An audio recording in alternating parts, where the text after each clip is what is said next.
Hey everyone, Dr. Frunkey here, bringing you an interesting new knife consult. This is a first for the channel. This is my very first Bob Terzoula knife. Bob Terzoula is a well-known custom knife maker out of California. He literally wrote the book on how to make a tactical folding knife. He basically wrote the book on the modern folding knife as we know it, and he has been a huge influence on the market, and he is well respected, and his knives are gorgeous and just spectacular. They're so much fun to watch, and he's such a cool guy. I've never met him personally, but the things I see him post online and the interactions I've heard him have with other members of the community, he just sounds like such a nice guy.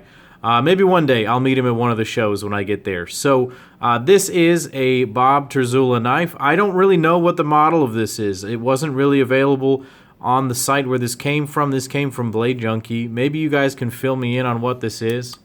But it's smaller than his traditional knives. He's kind of known for a couple of knives, the ATCF and the Eagle Rock. Those are much bigger knives, you know, 4-inch blades, 3.75-inch. This is probably about a 3-inch blade right here. A bit small. I'm going to go ahead and bring out a couple of other knives for comparison so you understand what I'm talking about. Here's a small Sebenza. These knives are exactly the same size. Here is a Kaiser Feist, also a little knife. You can see that this is a smaller knife. In the pictures that I saw, it was rather imposing. I'll bring out my Robert Carter, Nick Chuprin BBM. So it's about a 3.25-inch blade comparing it to these other blades right here. And so it's a nice EDC size. The blade is Tanto ground, and it's got this interesting fuller. It's hollow ground, and so even though the blade, the primary bevel only comes up about 40% of the blade, it does get pretty thin behind the edge, and it slices pretty well. This is sort of meant as a small tactical knife, but it's so small I can't really imagine using this in a tactical sense. I think this is definitely better suited for the gentleman's carry and for the higher-end gentleman who kind of knows what he's doing, and maybe he's wearing a suit, but he has a friend that knows about knives and he wants to talk to him about it. This is the knife for that right there. Moving back to the pivot, it has one method of deployment, and that is this singular thumb stud right here. And the action is rather stiff, I'm not going to lie. It's kind of hydraulic.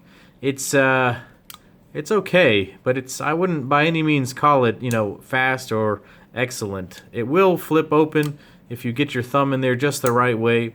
It runs on phosphor bronze washers. Moving back to the handle here, this is my absolute favorite part of this knife.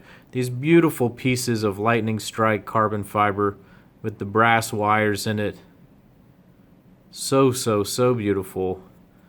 And the back spacer, and this angle in particular highlights the sort of utilitarian build here. It's got a single steel liner in it that serves as the liner lock.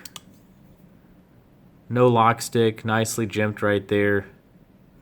You know, and the thing about Bob is that he makes all of his knives by hand, so you know that a whole lot of love went into the creation of this knife. Even though it's small and simple and plain, you know that a lot of love went into this knife, and you can feel it in your hand. Now, it's not the smoothest knife you've ever felt.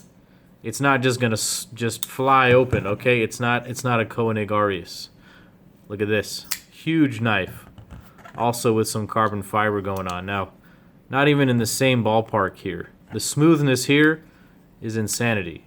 Absolute, incredible drop shut smoothness. This is in a different echelon, and you kind of have to just understand what it is to understand why it costs so much. I think this came in somewhere in the $600 to $800 range, maybe $800 on sale. But you have to understand the influence that Terzoula has had in the marketplace, the importance that he has in the knife world, the love that he puts into making these knives. I mean, this thing is really cool. I do like it a lot. Definitely an alternative is the Chris Reeves small Sebenza. Very similar in size there. I'll hold them up to the camera like this so you can actually see. They're basically exactly the same size. So you know what I'm talking about there. Perfect carry size. Just a hair heavier than that Chris Reeve. But this is a neat little knife. I just wanted to put it on screen and show it to you guys. This is my first experience with the Terzoula knife. I would love to get my hands on one of his full-size knives, maybe one of his flippers. Those things are absolutely gorgeous, and I would love to have one in my collection one day, but they cost like thousands of dollars, so one day, maybe in the very distant future, when I win the lottery. Anyways, guys, thanks for stopping by. Thanks for checking out this awesome little Terzoula knife.